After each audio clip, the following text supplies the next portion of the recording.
चलिए बुलेटिन की शुरुआत करेंगे। 75 अमृत भारत स्टेशनों का उद्घाटन, लखनऊ से शामली जालंधर तक सौगात। पीएम मोदी ने 75 रेलवे स्टेशन समर्पित किए हैं। जालंधर रेलवे स्टेशन का उद्घाटन किया है। पीएम संबोधित कर रहे हैं, इस कार्यक्रम को सुनिएगा। लेकिन ये लोग कोर्ट के फैसले पर सवाल उठा रहे हैं। ये लोग अदालत के फैसले भी मत मजहब उसमें भी ढूंढ रहे हैं, क्योंकि इनके वोट बैंक का सवाल है। साथियों, कुछ दिन पहले ही गुजरात में इनके एक एमएलए को कोर्ट ने 7 साल की सजा सुनाई है। ये सजा सरकारी अधिकारियों पर हमले और वसूली के मामले में सुनाई गई है। वसूली, उगाही, अवैध कब्जे, ये सब इनकी राजनीति का ट्रेडमार्क बन चुके हैं।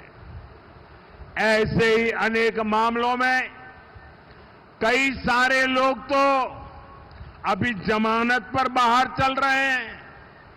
यहां पंजाब में ही देखिए, जिसको स्वास्थ्य मंत्री बनाया उसको घूसखोरी के चलते बर्खास्त करना पड़ा।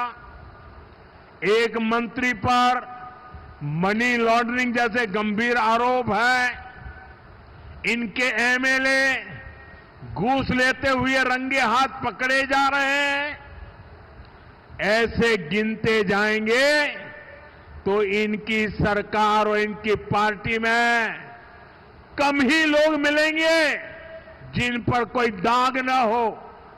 साथियों, जनता की सेवा का काम साफ नियत से होता है, ईमानदारी की भावना से होता है। लेकिन आज जो पार्टी पंजाब में सरकार में है, उसकी ना नियत साफ है और ना ही वो ईमानदार है। उसकी पहचान ही कट्टर बेईमान पार्टी की है। साथियों, केंद्र सरकार अपनी तरफ से हर संभव प्रयास कर रही है कि पंजाब की जनता को केंद्र की हर स्कीम का लाभ मिले। लेकिन कट्टर बेईमान पार्टी की सरकार में यहां लूट का खुला खेल चल रहा है।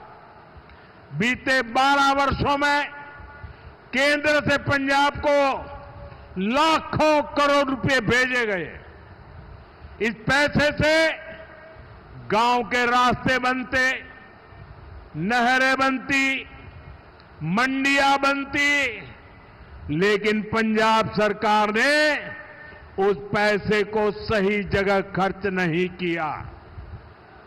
और बड़ी बात यह है कि ये लूट कर्ज के पैसे पर भी चल रही है। पंजाब के नाम पर कर्ज लिया जा रहा है।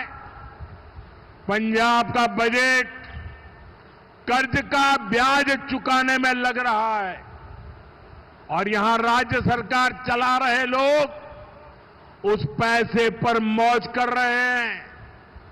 साथियों, आज हालत यह है कि पंजाब में विकास का हर काम ठप है।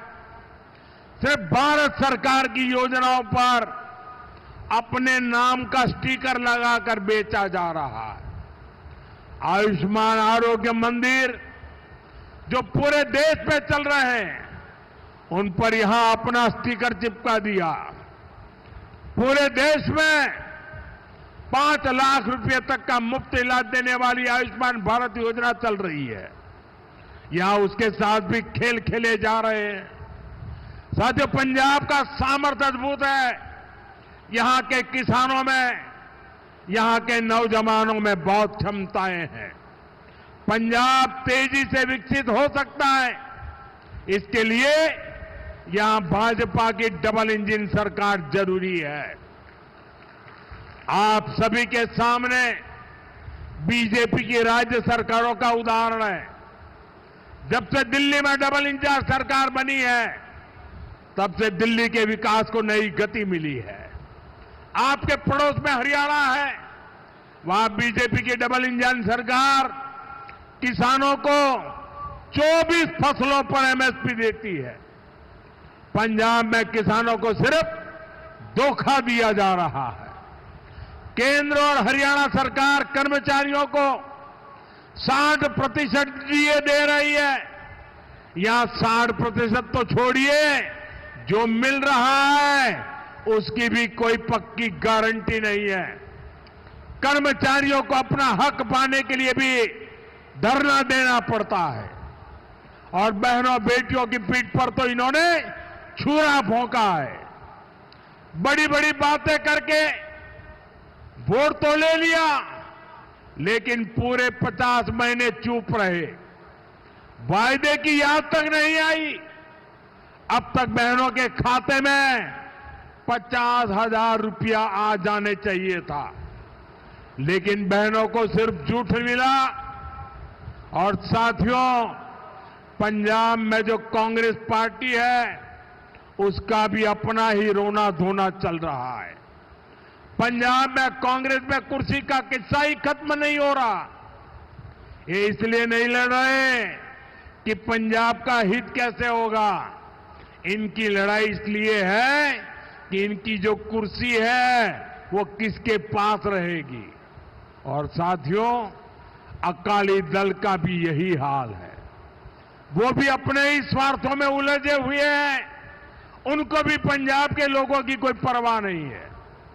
साथियों, पंजाब में असली बदलाव भाजपा ही ला सकती है।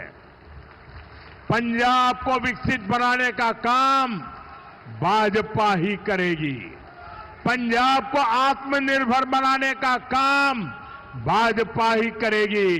पंजाब में नया निवेश आए, पंजाब में रोजगार के नए अवसर बने, पंजाब में बड़े प्रोडक्ट दुनिया के कोने कोने में पहुंचे, ये काम राज्य में बीजेपी की सरकार ही करेगी।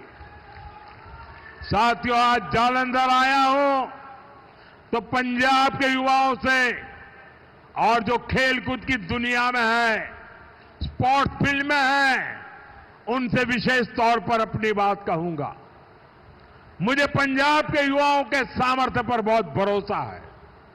हमने देखा है कि खेल के मैदान में पंजाब के युवा कैसे भारत की आन बान शान को ऊंचा रखते हैं।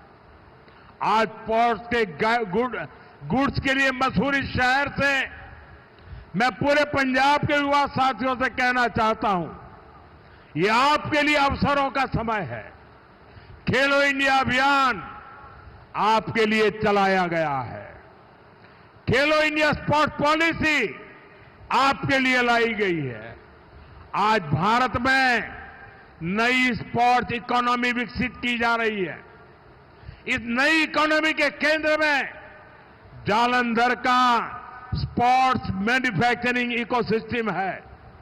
इस नई इकोनॉमी के केंद्र में कोच है, स्पोर्ट्स मेडिसिन है, स्पोर्ट्स साइंस है, स्पोर्ट्स यूनिवर्सिटीज है, सेंटर ऑफ एक्सीलेंसी है, स्पोर्ट्स स्टार्टअप्स है। साथियों, अभी मैं ऑस्ट्रेलिया और न्यूजीलैंड गया था।